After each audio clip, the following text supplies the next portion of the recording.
is Jedi. I'm 13 and I'm in the 6th grade, and I'm going to be talking about suicide and depression.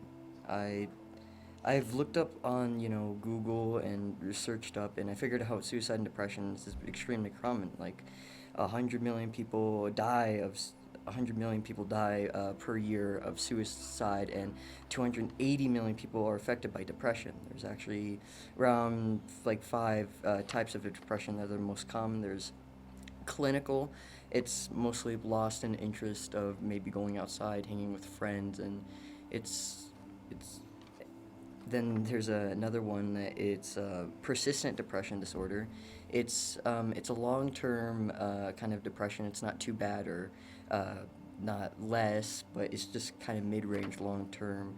Then there's bipolar, and this bipolar is just really mood swings, maybe being happy, then all of a sudden sad, angry, and then there's bipolar 2, which is a lot more aggressive, where you kind of have episodes of being extremely sad more and or being really too happy, maybe doing something stupid.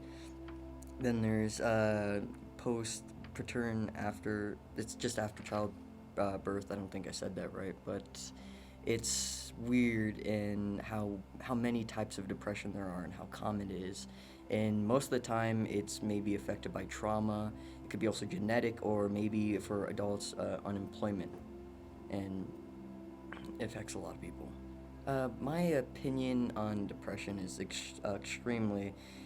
I've had it before. A lot of my family has had it before, and you don't really think you have it. And a lot of times, why people might not say anything is they might think that like they're bugging you, or they feel like they don't have depression. Maybe they're just overthinking it, or like I thought seems like I want like attention, but I don't really want to have that.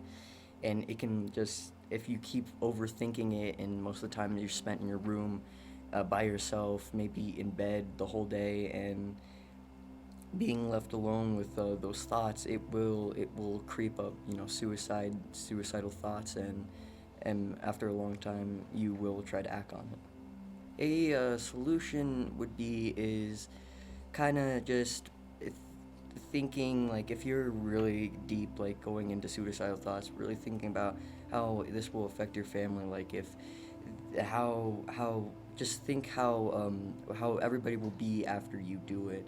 But if it's like starting, it'd just be best, just even though it might feel like you're like overreacting or trying to get attention, it's always good to talk to somebody, because they do care about you and they will be worried, and it's good to always get help. Thanks for listening, and I was really happy to talk about this, and maybe a couple ways just to talk about it to prevent it, and thanks.